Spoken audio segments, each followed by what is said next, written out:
교장쌤이 날 주신 거야? 교장쌤 건데 교장쌤이 안 드시고 너 주고. 자, 중국인 거리 요정이 교장 선생님 사랑받고 있는 우리. 우와. 근데 교장쌤이 저랑 얘랑 헷갈리니까 저보고 내일 등교할 때 이마에 점 찍고 가는데 진짜 찍고 가야 될까요? 아니, 아니겠죠? 그 교장쌤 앞에서 그 포스트잇에다 점 그려가지고 이렇게 붙이고 저 인사해요 하고 다시 때려. 자, 해보겠습니다. 오정이의 중국인의 거리, 중국인 거리 한번 보도록 하죠.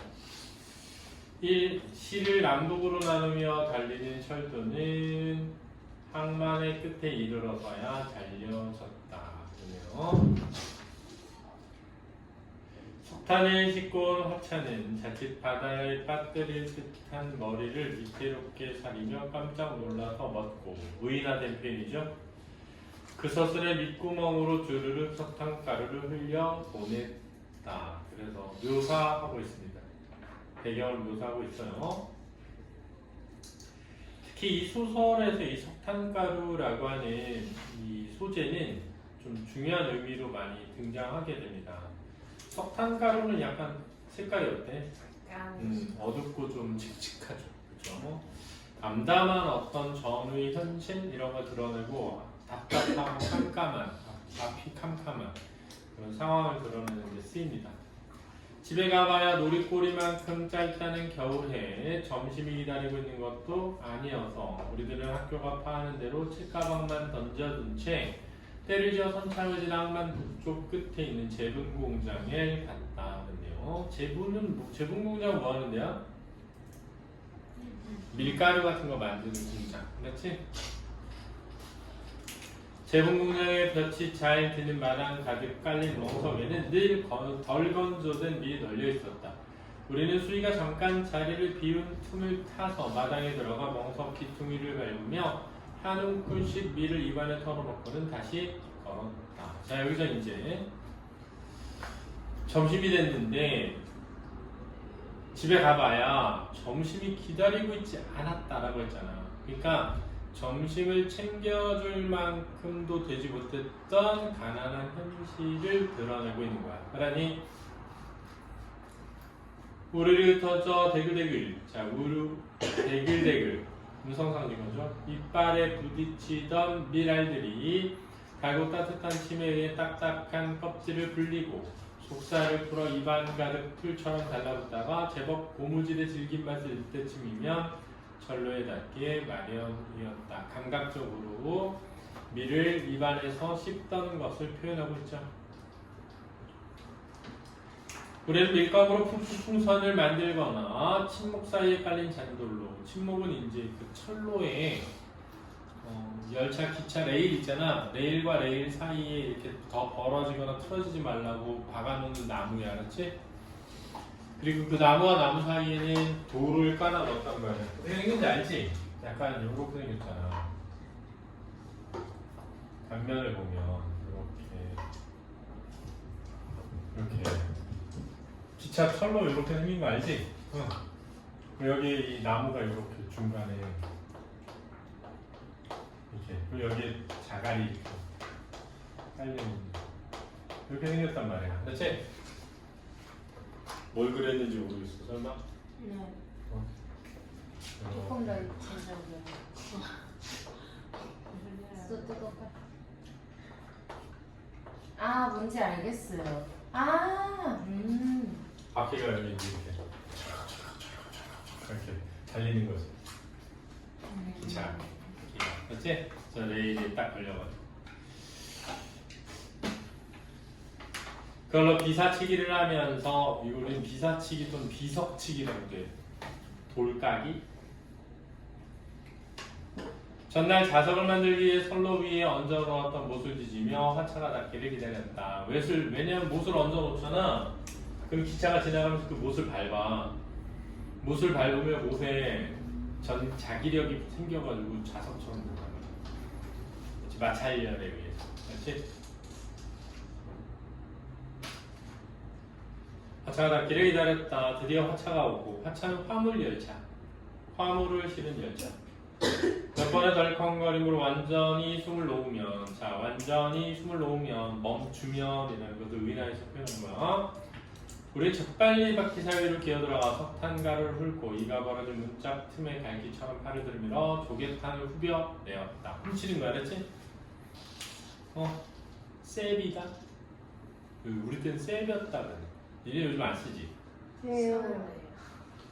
진짜? 우리도 요즘 순간 셉이야. 너네 내 볼펜 세벼가 빨리 돌려줘요. 아, 진짜? 셉이다.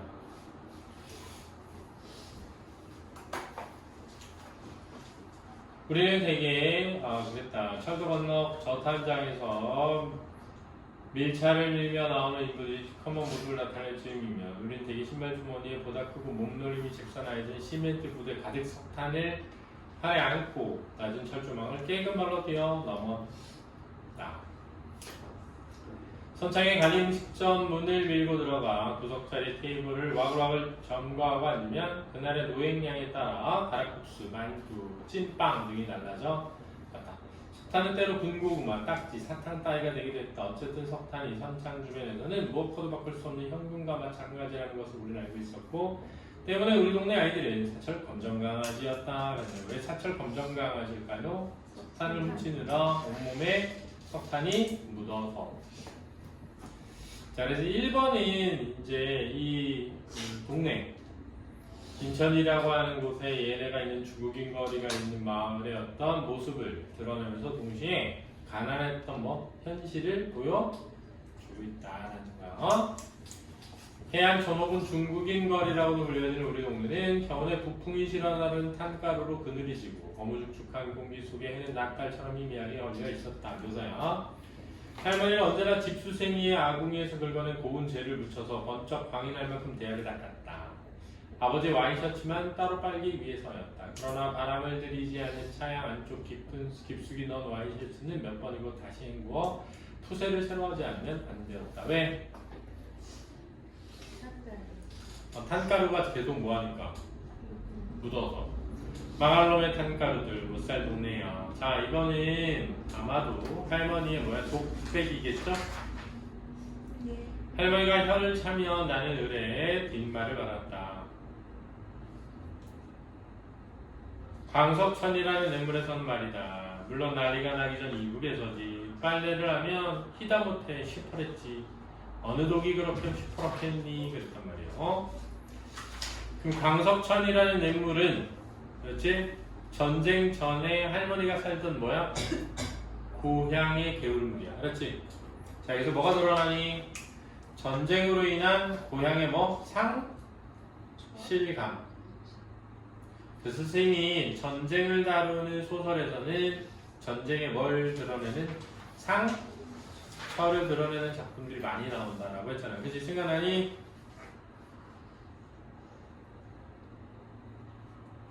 겨울방이 끝나면 담임인 여선생은 중국인 거리에 사는 아이들을 불러 학교 숙직실에 데리고 왔다. 그리고 숙직실 부엌바닥에 우통을 벗겨서 엎드리게 하고는 미지근한 물 사정없이 끼어넣었다. 귀, 목덜미, 발가락, 손톱까지. 탄가루가 없는 걸 확인하고서야 왕소금이 돋은 등어리를 찰싹찰싹 때리는 것으로 검사를 끝냈다. 우리는 킬킬대며 살비듬이 푸르르 떨어지는 네일을 머리부터 뒤집어 썼다. 됐죠? 여기까지 이해됐니? 이 2번에서 이제 좀 더 그 동네의 모습이 구체화돼서 드러나는 거야, 그렇지? 봄이 되자 나는 3학년이 되었다. 그래, 나오니까 1인칭 중임 수정이야.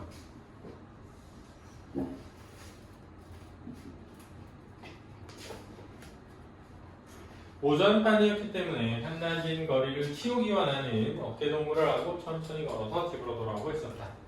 나는 커서 미용사가 될 거야. 삼거리 미장원을 지나갈 때 치우기가 노란 목소리로 말했다. 왜 노란 목소리지? 우리가 어떨 때 보통 소리 노래죠?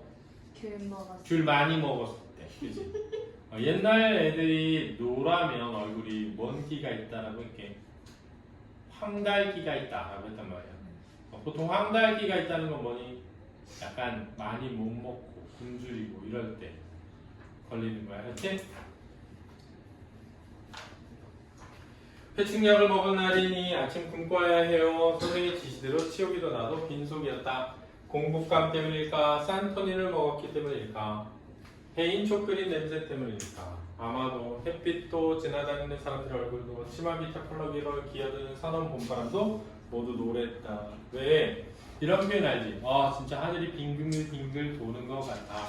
어떨 때 쓰는 거지? 어지러울 때. 어지러울 때 하늘이 빙글빙글 도는 것 같아 라는 말도 쓰지만 이런 말도 막 하늘이 정말 노래졌어.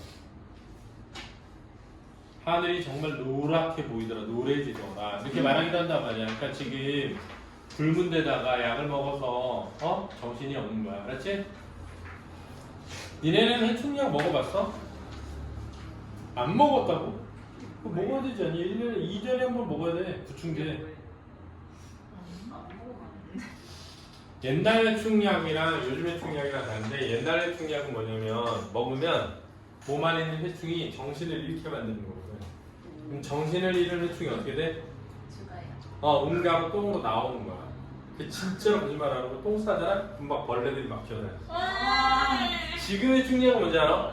지금 해충약은 해충의 몸 껍데기에 분비물을 분비하지 못해서 하는 거야. 그럼 어떻게 되면 녹아 소화가 돼 우리 몸속에서.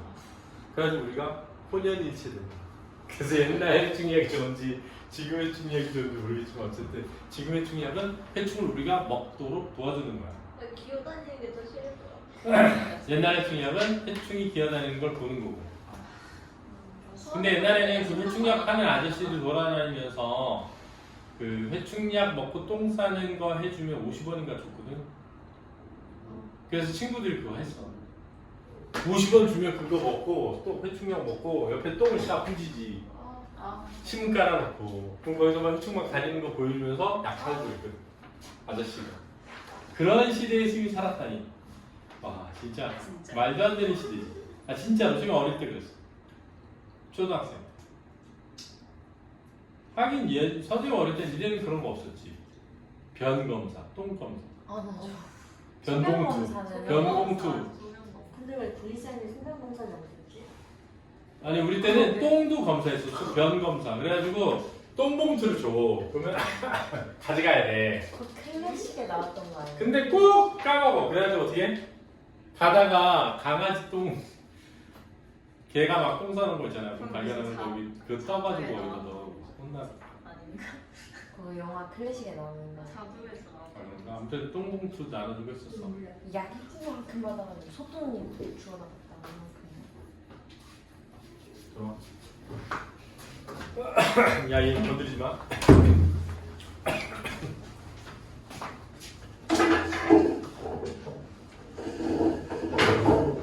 길의 한켠에는 가건물의 상점들을 빼고 거의 빈자였다. 드문드문 폭격에 무너진?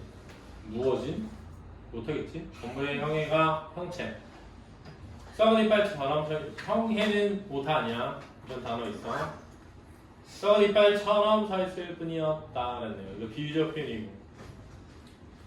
약간 전후에 어떤 뭔가 부족하고 결핍되어 있고 뭔가 파손되어 있고 파괴되어 있고 이런 도시의 모습을 통해 가지고 전후의 상처를 드러내고 있는 거야. 제일 큰 극장이었대. 조병탄처럼 혹은 무대 휘장처럼 희게 회칠된 한쪽 벽만 고스란히 남아서 있는 건물을 가리키며 지옥이가 서근거렸다. 그러니까 뭐냐면 건물의 한쪽 벽만 남고 다 부서진 거야. 그러나 거뚝은 무너질 것이다. 나란히 들어선 인부들이 곡괭이의 첫날을 낼 위치를 가늠하고 있었다. 어느 순간 희고거대한 벽은 굉음으로 주저앉으리라. 미래에 한쪽에서 이미 헐어버린 벽이었어. 상하지 않은 벽돌과 철근을 발라내고 있는 중이었다. 아주 쑥밭을 만들어버렸다니까. 지옥에는 어른들의 말투를 흉내내요. 몇 번이고 쑥밭이라는 말을 되풀이했다. 여기서 쑥밭이 뭐르니? 쑥밭이 뭐니?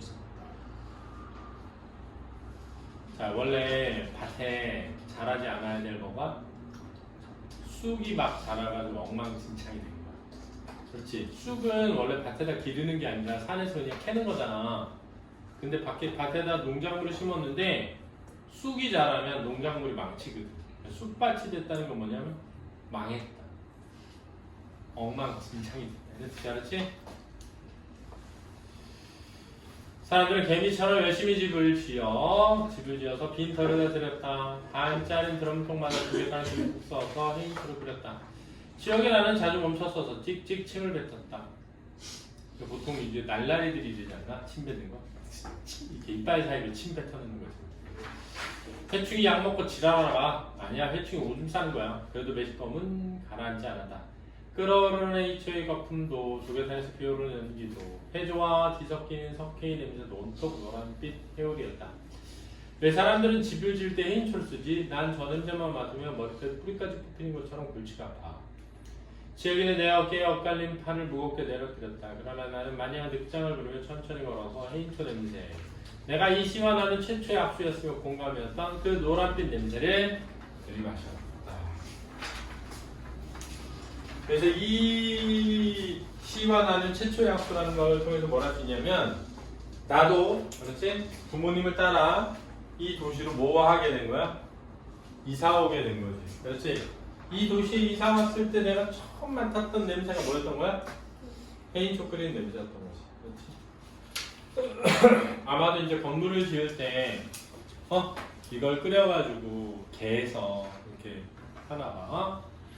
우리 가족이 이 도시로 이사한 것은 지난해 봄이었다. 네 아버지가 취직만 되면 어머니는 차곡차곡 쌓은 담뱃잎에 툭툭 입에 가득 물을 뿜는 사이에 말했다.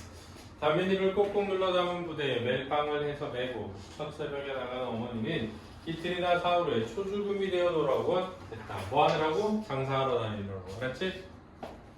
고생스러운 삶이야. 가니얼이라도 담배 장사는 이제 못해 먹겠다. 단속이 여간 지내야지. 네 아버지 취직만 되면 그랬단 말이야. 그럼 여기서 담배 장사는 몰래 하는 거야. 그렇지? 몰래 하니까 단속에 걸리면 안 되는 거야. 그렇지? 단속에 걸리면 안 되니까 늘 걱정되고 조심될 거 아니니, 그지? 그래서 이렇게 우리가 조심조심할 때 간이 뭐 한다? 콩알만해졌어. 이렇게 말한단 말이야. 야, 너 왜 이렇게 간이 콩알만해? 걱정 많이 하는 애들한테 하는 말이야. 야, 진짜 간이 쫄려. 이렇게 얘기한다. 간이 쪼그라드는 것 같아. 걱정되거나 약간 긴장되거나 약간 걸릴까봐 막 조마조마할 때 쓰는 표현이야. 그렇지? 미리 월남에서 자리를 잡았거나 전직을 재빨리 벗어난 친구 동창들을 찾아다니며 취직 운동을 하던 아버지가 서울 소매업소에 소장직으로 취직을 하고 우리를 실어라 트럭이 온다는 날 우리는 새벽밥을 지어 먹고 이불 보따리와 노끈으로 엉글게 동인 묶은 살림도구를 스킬에 내다 놓았다. 점심때가 돼도 트럭은 오지 않았다. 한없이 기기에 되풀이되는 동네 사람 육아의 작별 인사도 끝났다. 해질 무렵이 되자 어머니는 땅 뺏기 놀이나 사방치기에도 진력이나 마땅히 멍청하게 땅바닥에 주저앉은 우리를 일으켜 세워 읍내 국수집에서 국수를 한 그릇씩 사먹였다. 집을 나서기 전에 갈아입은 50원만 한없이 흐르는 콧물로 오빠 나 그리고 동생은 소매와 손등이 반들반들하게 길이 났다.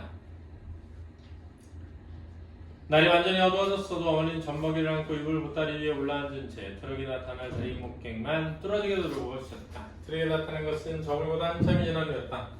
헤드라이트를 밝힌 트럭이 요란한 엔진 소리와 함께 달인목의 모습을 드러내자 어머니는 차갑다 라고 비명을 질렀다. 저마다 보따리 하나씩을 타고 앉았던 우리 형제들은 공처럼 일어났다. 그러면 신장가에 잠시 먹고 달려간 어머니 입에 창으로 고개만 내민 조수가 뭐라고 소리쳤다. 어머니는 되돌아오고 트럭은 다시 떠났다. 우리는 어리둥절해서 서로의 얼굴을 마주보았다. 난간을 높이 세운 짐칸에 검은 윤곽으로 우뚝우뚝 서있던 것은 소였다. 날카롭게 구부러진 뿔들과 어둠 속에서 눅눅하게 들려오던 되새기는 소리도 역력했다. 소를 내려놓고 올 거예요. 짐을 부려놓고 빈 차로 올라가는 걸 이용하면 운임이 절반이니까 아범이 그렇게 한 거예요. 그래서 돈을 뭐 하기 위해? 아끼기 위해인데 사실은 돈이 뭐해서야? 없어서지. 그렇지? 가난을 드러내는 거야. 어머니의 설명에 아버지 어머니에게 한 번도 이 일을 나타본 적이 없다는 할머니는 뜨한 표정으로 그러나 어린이들 잘 알아서 하겠냐는 듯 몇 번이고 고개를 쭉 펴렸다. 끄덕였다요. 그러나 트럭이 정작 우리 앞에 다시 나타나는 것은 2-시간씩이나 지난 후였다. 30리 떨어진 시의 도살장에 소들을 부려놓고 차 바닥에 오물을 닦아내느라고 늦었다는 것이었다. 이삿짐을 다시고 마지막으로 어머니가 젖먹이를 안고 운전석에 운전수와 조수 틈에 끼어앉자 트럭은 출발했다. 멀리 남행열차의 기적소리가 들린 것으로 보아 자정 무렵이었다. 나는 이 사슴들 틈에서 고개만 내밀어 깜깜하게 묻힌 점점 멀어져가는 마을을 보았다. 마을과 마을 뒤 야산과 야산의 잡목숲은 한데 뭉뚱그러져 더 짙은 어둠으로 손바닥만하게 넣을때다가 마침 나라의 점으로 털털대며 트럭 꽁무니를 따라왔다. 자, 묘사부. 이렇게 이 소설은 묘사를 통해 가지고 분위기를 잘 드러내고 있다. 읍을 벗어나자 산길이었다. 길이 나쁜 데다 서둘러 험하게 몰아대는 통에 차는 길길이 뛰고, 그래서 차가 길길이 뛴다는 건 뭐야? 덜컹거리고. 유일한 표현.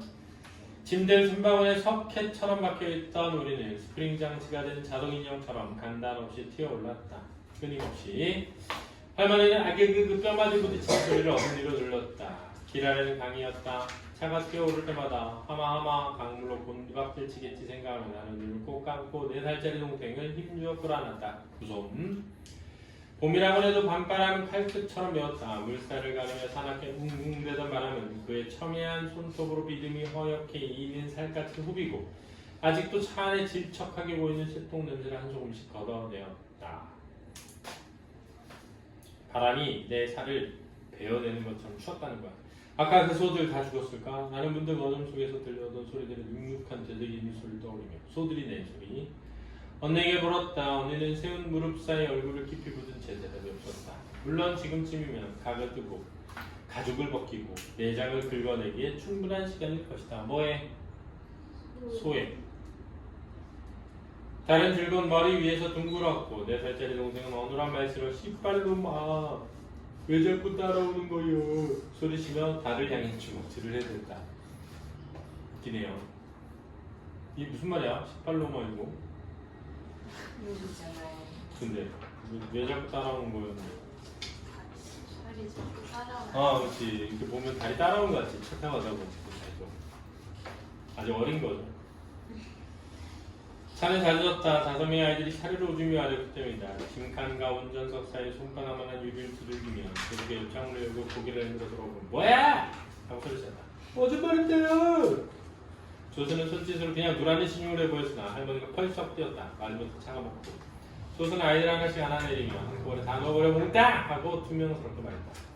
우리는 길 빠르게 쭈그리고 앉기가 무섭게 푸드득 몸을 떨며 오래 오줌을 넣었다.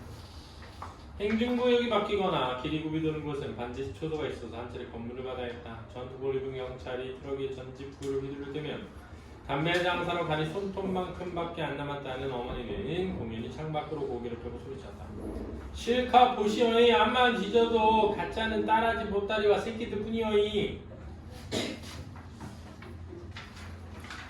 트럭은 기름을 넣기 위해 한 차례 먹고 2번 고장이 났으며 구비구비 수많은 검소를 지나서 강과 산과 잠든 물질을 밤새도록 달려다리가 익을 무렵 이 도시로 진입해 들어왔다. 인천이야. 우리가 난 트럭의 낡은 엔진의 요란한 소리에 비로소 거리는 푸득푸득 깨어나기 시작했다. 아침이 된 거겠죠?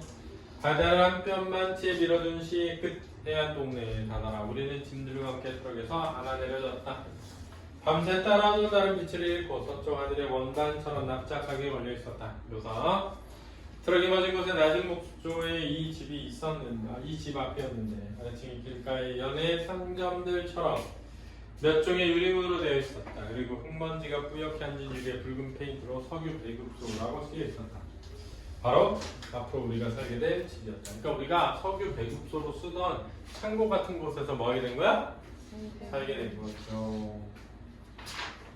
나는 새삼스럽게 달리던 차가운 공기에 이빨을 마주치며 언제나 내 몫인 4살짜리 사내 동생을 먹었다. 그래서 전후에 가난하게 자라는 가족들이 아버지 직장처로 뭐하는 과정? 이사하는 과정을 통해 가지고 이 마을에 오게 된 과거의 어떤 과정을 보여주고 있는 거다. 알았지? 아직 이야기는 시작도 안 됐어. 그러니까 그래서 9장까지 가야 돼. 9페이지까지. 오늘 이제 9분의 2 한 거야. 9분의 2. 5분의 1 정도 한 거죠. 알았죠? 많이 없다. 4까지 했네. 이제 5부터 다음 시간에 해보겠습니다.